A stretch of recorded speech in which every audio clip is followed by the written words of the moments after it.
Hi everybody, welcome back to the Desmo Works channel, and apologies, it's been a little bit of a while since the last video. I think coming close to a month.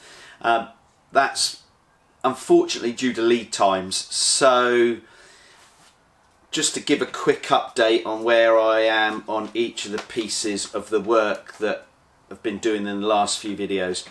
So the 848, I have got permission from the customer to move on to the next stage. I've ordered some new pistons for the engine, so they're on a long lead time, so I'm waiting for those to come through. All of the Ducati parts for the rebuild have come in.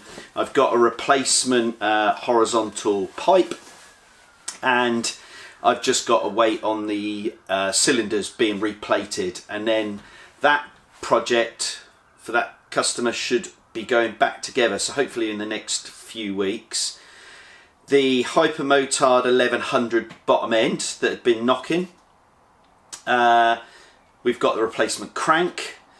The cases are ready for collection next week, having been cerakoted, so the bottom end is ready to go together, albeit the customer has now changed direction and wants me to do the top end rebuild as well. So I'm just trying to put together a price for the work that he's asked for, obviously without having seen the cylinders or the heads yet, and that requires another set of pistons as well.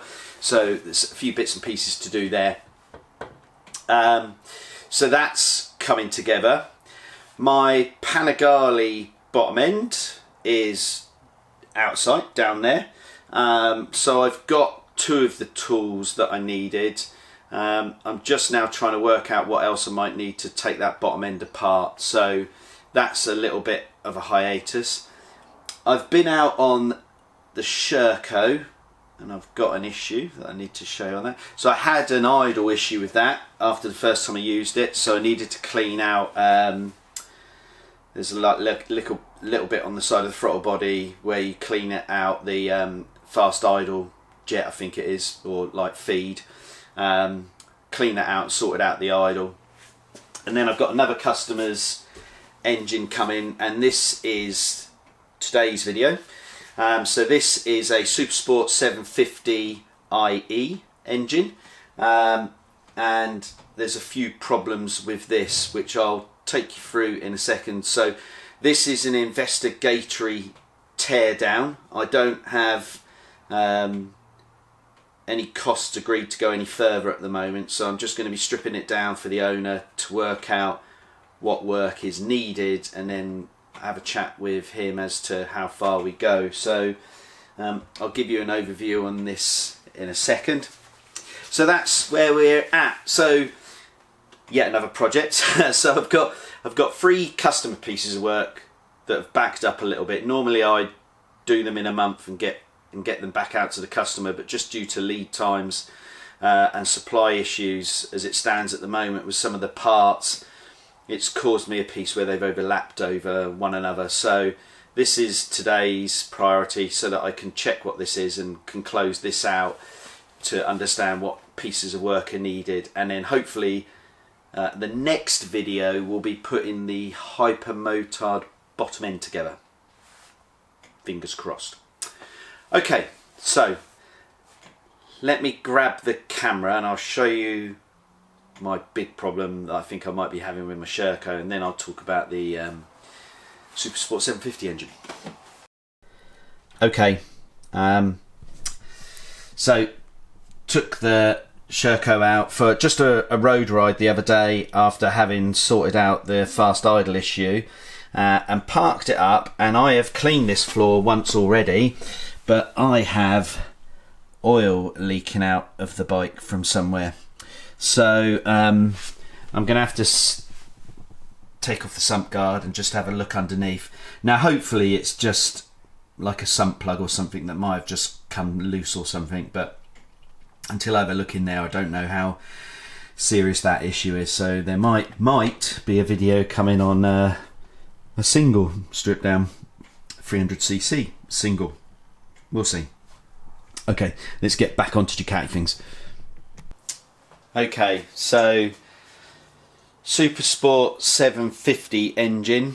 Apparently it's got a metallic pinging or knocking sound, so once we'll get it apart we'll see if there's any sort of wear or tear on any of the components that's likely to cause that sort of issue. The owner's also reporting that when it's cold it's only putting out 75 psi worth of compression. It goes up to 100 when it's warm, so it's not particularly great. So that might be a problem with either the piston rings or valve sealing. So fingers crossed it's valve sealing and it's just a case of relapping valves in. He said the oil sight glass level drops when the bike starts, but that's perfectly normal. I haven't gone back to him and told him that. These tend to sit about 3/4 window and almost drop to completely empty once they're running. Gear selection is a little difficult sometimes when at junction, so I don't know if that's when it's cold or warm. So we'll have a look at the selector forks, we'll look at the dogs on each of the gears just to see if they're sharp and giving any problems. But other than that, it looks like a relatively well maintained engine. It's done 10,000 miles. The engine itself is from a, let me just confirm, from a 2001 model. Belts look relatively new, look to have relatively good mobile bearings. When I get the belts off we'll see how they freely spin. The fixed bearings look to be okay. Starting to get some early signs of bubbling on the paint, which is, as we all know as Ducati owners, is not unusual. But other than that, materially the engine looks pretty good. Side case is nice. There's no evidence of it having been down on its side at any point, which is always good. Got some lifting paint across the seams of the reinforcing webs. That might just be a collection of oils over time that have got into the paint, and I'm hoping that's the same here, but the paint itself is cracked away from the surface, so I'm hoping it's not a bigger problem. All the cooling fins appear to be in place, none of those broken. Exhaust studs are in good condition. Yeah, so it's for a, what's that, 23-year-old engine, it's pretty tidy. Bearings feel good for the swing arm. So what do I need to do first? So I've taken a few little bits and pieces off just so that I could get it into my little wooden crate. So I've taken off the oil temperature sensor and a couple of sort of cable guides that were on the engine so we don't damage those. And I've also, he says, I've also removed the starter cable. So what I need to do is I need to get off the timing, the crank timing cover at the end so I can turn over the engine. We'll put it into horizontal top dead center so I can remove the belts. I'll sort of get rid of all of the mobile tensioners, just check everything's okay on those sides. We'll then pop the heads off, have a look at the heads, and then we'll start tearing the bottom end apart, which will then be into removing clutch, etc. So wet clutch by the looks on this bike. So that would be fun. I don't like wet clutches because it gets messy.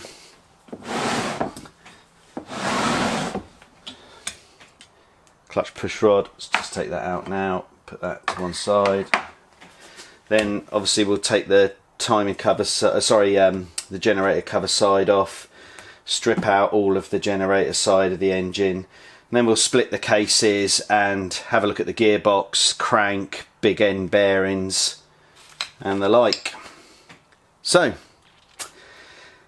let's get this crank timing cover off. Let's take spark plugs out, put it into top dead center. Not too bad, bit black, bit rich. Much the same on the horizontal.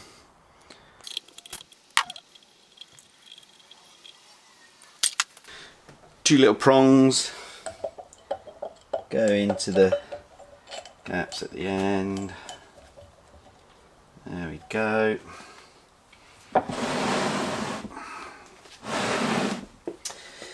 So we've got a little mark, need to align that with the mark in the cases.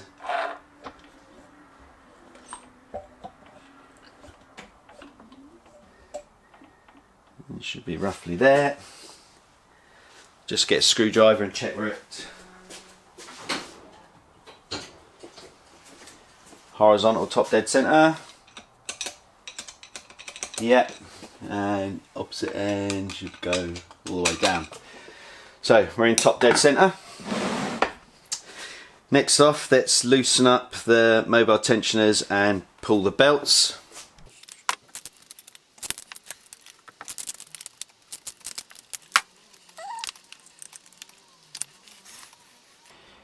Official Ducati belts as well.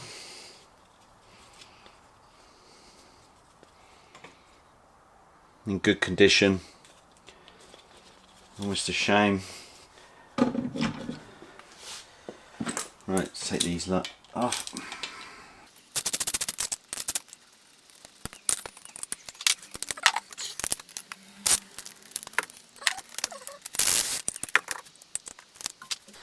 Now, normally to get into the nuts on the heads, I would pop off the cam pulley and the elastic nut that sits on there. These are once only.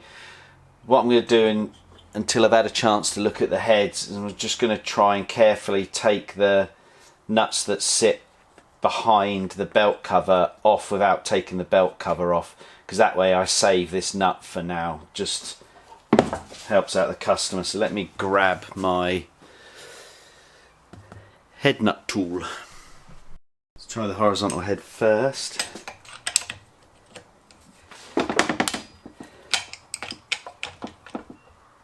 Yeah, I can get just enough in.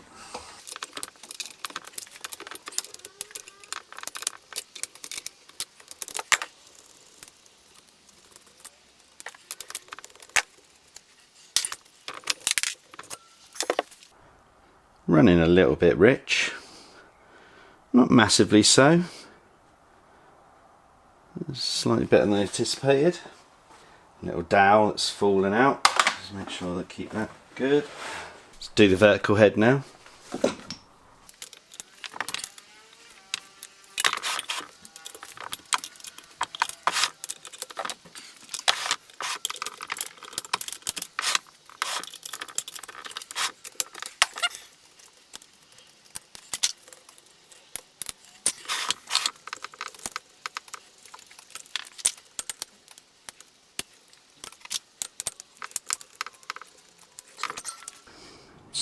Slight carbon build up, but nothing excessive. Just take the oil feed out if I can. Just going to take off the turning handle. Not massively excessive carbon build up. That will clean up pretty nicely. Okay, let's pull the cylinders off.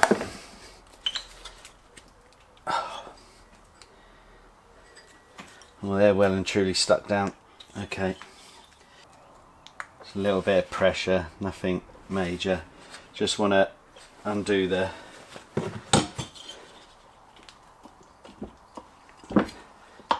free bond.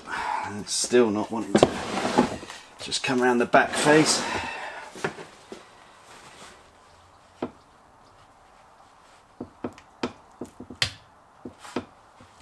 There we go.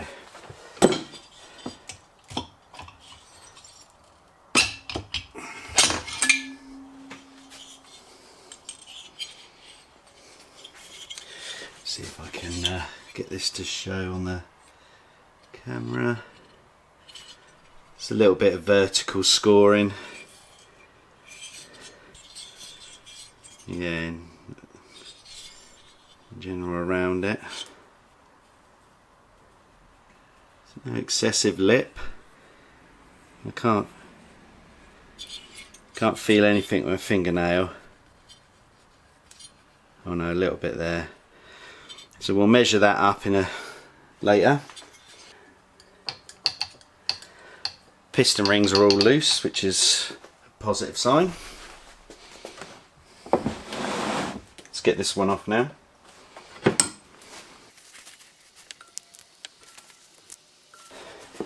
Just applying gentle pressure.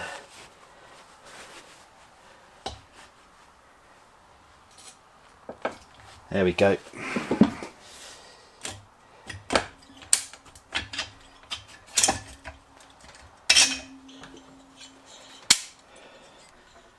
Again, this one's got some signs of scuffing vertically. Oh, there's been a nice rub mark there from something. I'll have to check the piston in a second. Oh, we have contact. You see that? I don't know if you can make it out, but there is a crack in the cylinder. Just rechecking the other one again. No, nothing there. So there is a crack. Where I said that scuff mark is, there's a crack that starts there and propagates all the way through the skirt.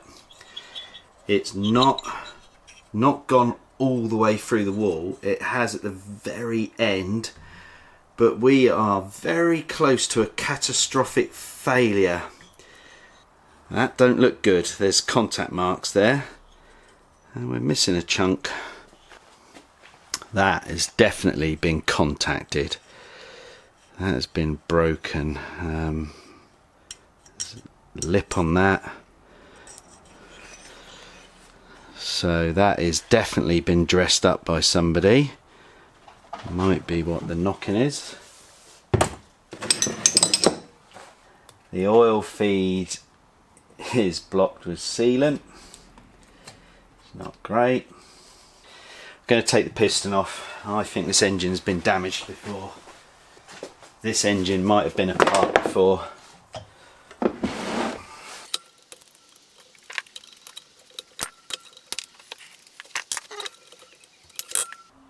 Yeah, there's signs of impact damage underneath the piston.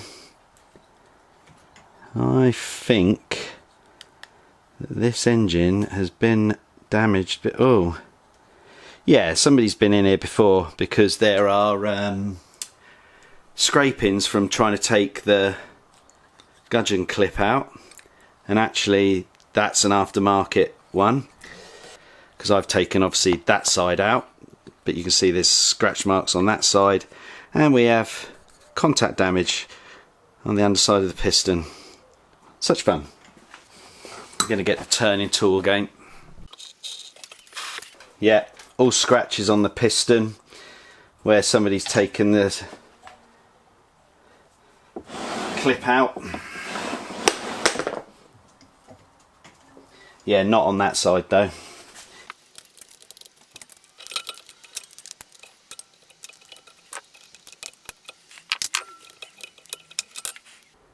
This one's not had any contact underneath.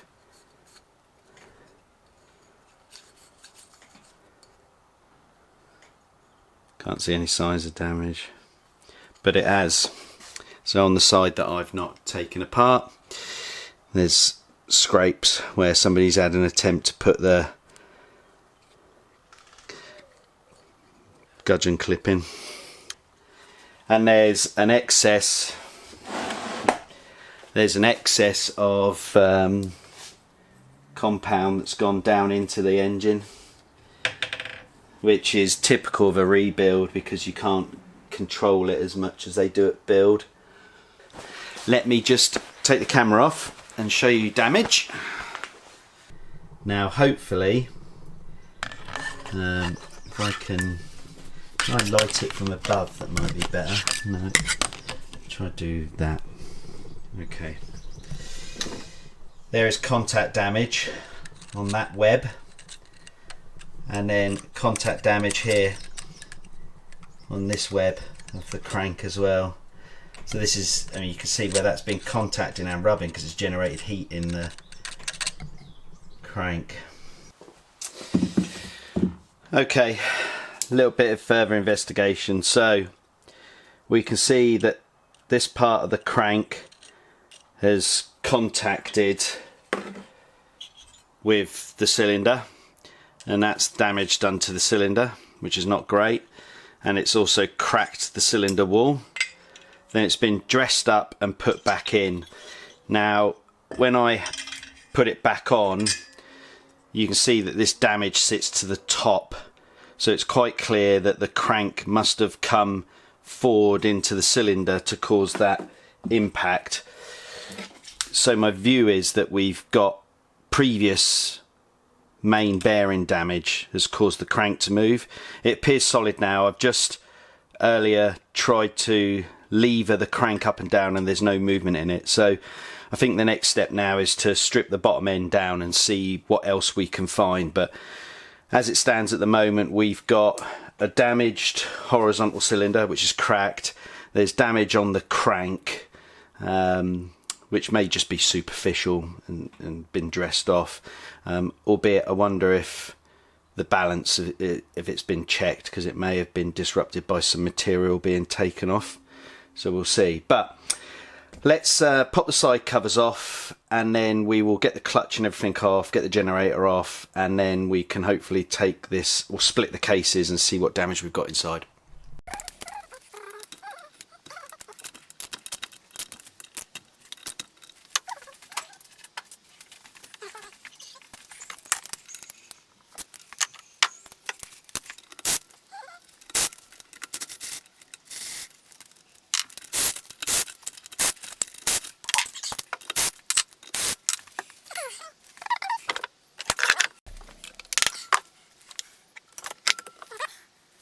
No problems inside there. Clutch looks okay.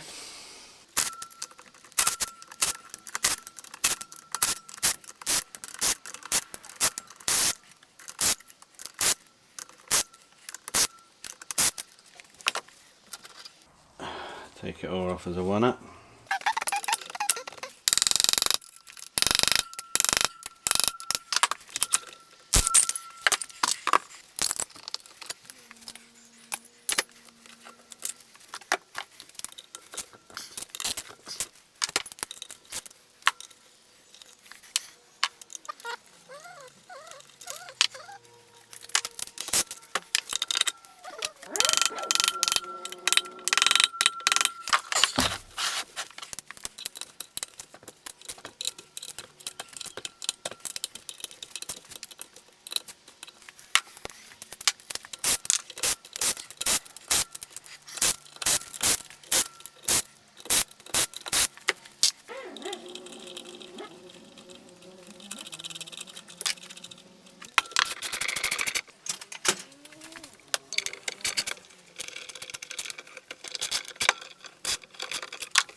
Just got to get this off.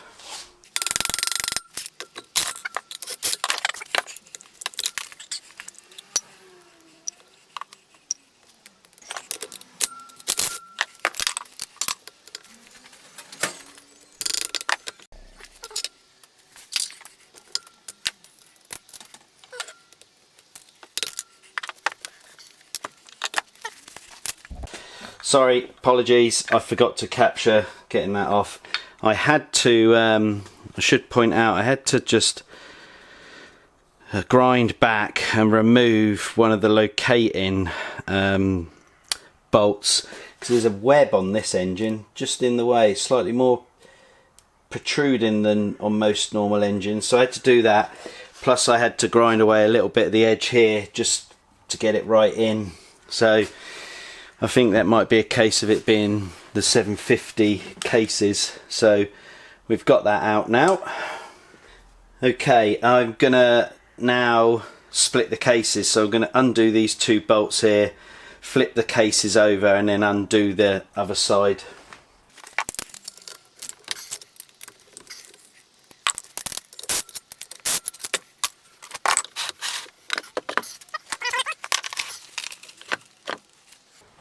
Oh, strainer housing's got a little bit of oil still in it. Just let that drain out for a second. Yeah, just the oil strainer housing. Might be because I've got the oil filter on there still. Let's pop the oil filter off. This will be messy.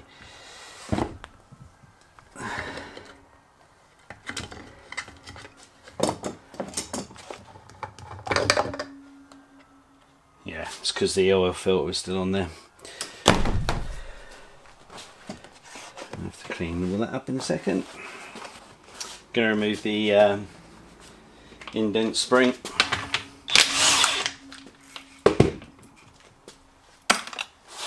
Let's get a magnet to get the ball bearing out.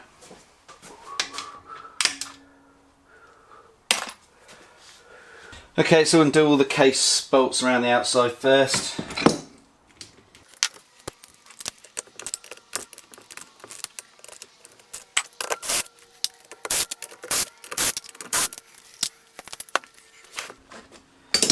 Okay, get rid of the little 6mm here.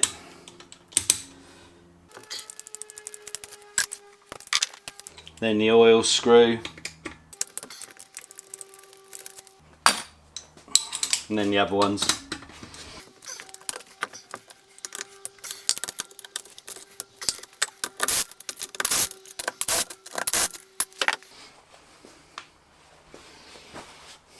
Okay, just double check they're all out.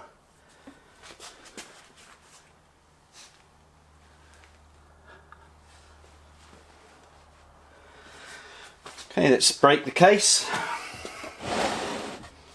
Just got, there we go.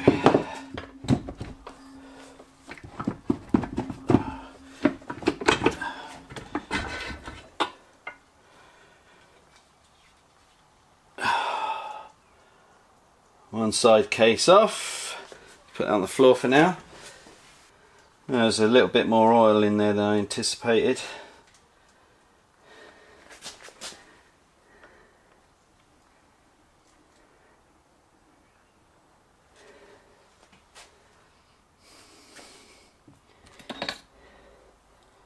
Crank out.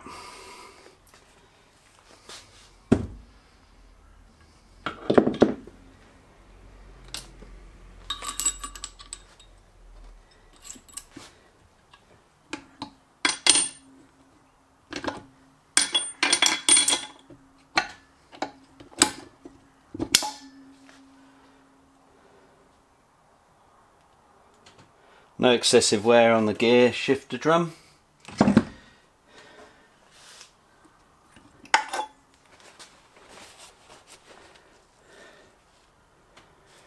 Don't look to be worn on the shifter fork, but we will measure it.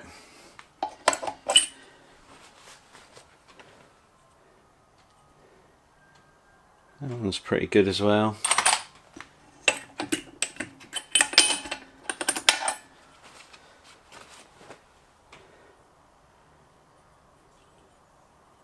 That one's pretty good as well.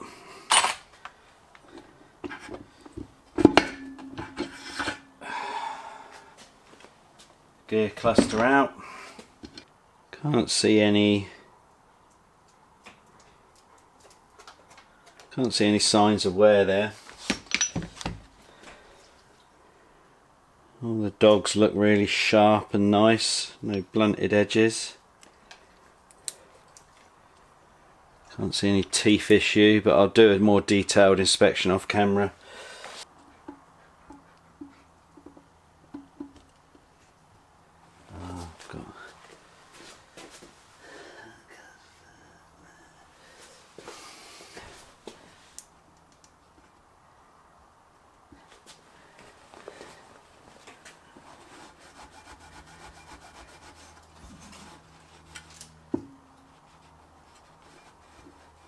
Bearings feel okay.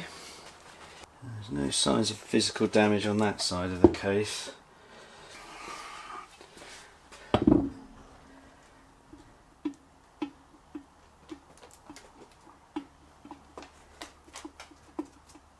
little bit of wear in that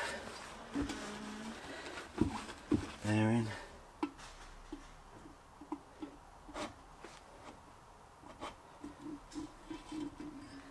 Okay.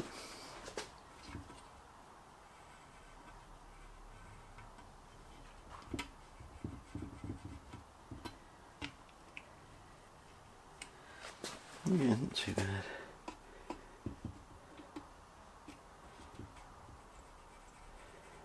Bearings are, well actually the gearbox output shaft bearing is a bit notchy, so definitely that one needs changing. Main bearings don't feel that bad at all actually. And there's no debris in the sump. Okay, so it looks like we've just got the top end damage really. Just going to do a quick check on the big ends. It's the last bit that I hadn't done, I just forgot about that. Just for you guys to see it. Let's get a placky mallet.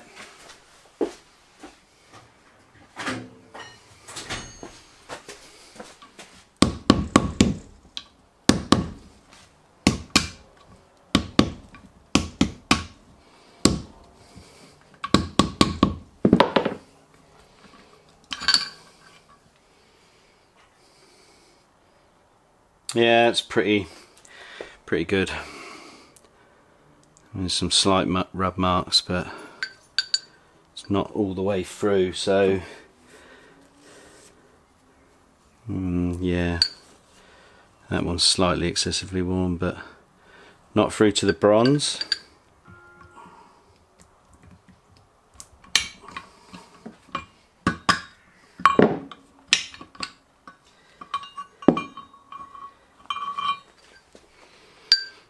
And again, not too bad, just starting to wear through, so not too bad at all.